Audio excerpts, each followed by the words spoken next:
Mbah Panjalu, yang juga dikenal sebagai Prabu Haryang Kencana, adalah sosok penting dalam kerajaan Panjalu Ciamis, Jawa Barat. Beliau merupakan keturunan dari raja dan ulama yang berperan besar dalam penyebaran agama Islam di wilayah tersebut. Berikut biografi total tentang Mbah Panjalu.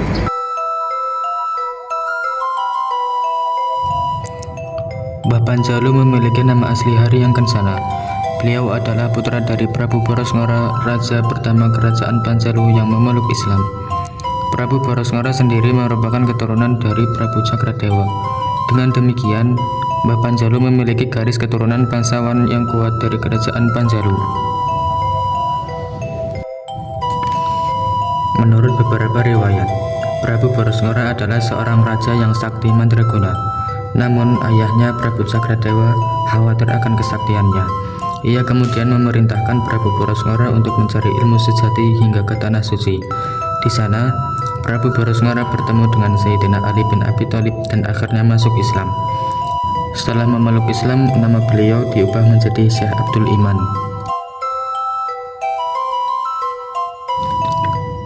Setelah ayahnya masuk Islam dan kembali ke Panjalu, Haryang Kencana melanjutkan misi ayahnya untuk memperkuat ajaran Islam di wilayah tersebut. Meskipun tidak banyak catatan sejarah yang detail tentang masa kecilnya, beliau dikenal memiliki bakat luar biasa dalam ilmu kedikjayaan dan spiritualitas sejak muda. Haryang Kencana kemudian menempuh perjalanan spiritual dan menimba ilmu di Mekah. Di sana ia memperdalam ajaran Islam dan tasawuf. Setelah kembali ke Panjalu, beliau berperan aktif sebagai ulama dan pemimpin. Dengan karisma dan kemampuan spiritualnya yang tinggi, banyak masyarakat yang datang untuk meminta nasihat dan bimbingan hingga akhirnya mereka memeluk agama Islam.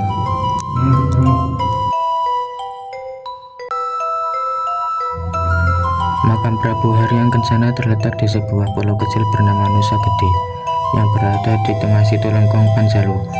Situlengkong Panjalu adalah sebuah danau yang memiliki sejarah dan legenda yang sangat erat kaitannya dengan penyebaran Islam di wilayah Panjalu Ciamis.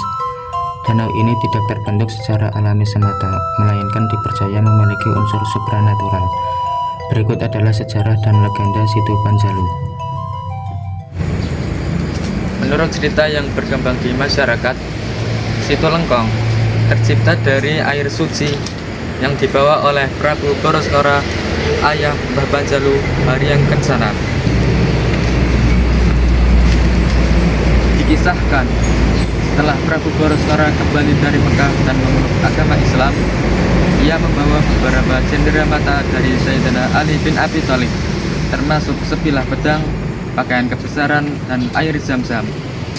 Air Zam-Zam tersebut ditumpahkan ke sebuah lembah yang dahulunya dikenal sebagai lembah pasir jambu atau legok jambu.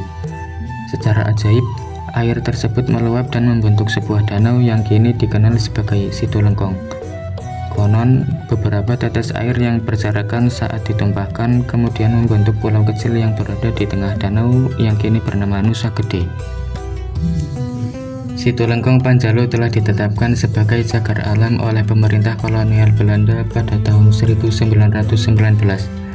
Luas danau ini mencapai sekitar 57,95 hektar, dengan Pulau Nusa Gede seluas 9,25 hektar di tengahnya. Kini Situlengkong Panjalu tidak hanya menjadi objek wisata alam yang indah, tetapi juga destinasi wisata religi yang ramai dikunjungi peziarah dari berbagai daerah. Para pengunjung datang untuk menikmati keindahan danau dan berziarah ke makam Mbah Panjalu. Untuk menuju ke sana, peziarah harus menyeberang menggunakan rakit. Makam ini merupakan salah satu situs ziarah yang paling ramai di Jawa Barat.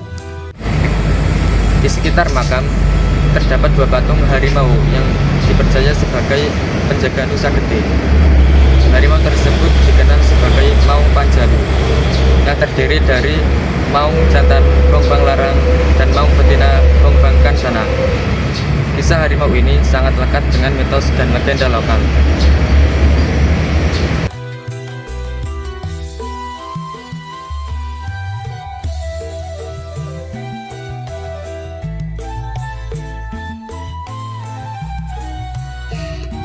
Salah satu tradisi adat yang paling terkenal di Panjalu adalah upacara nyangku. Upacara ini diadakan setiap bulan Maulid untuk membersihkan benda-benda pusaka peninggalan kerajaan Panjalu yang disimpan di Museum Bumi Alit.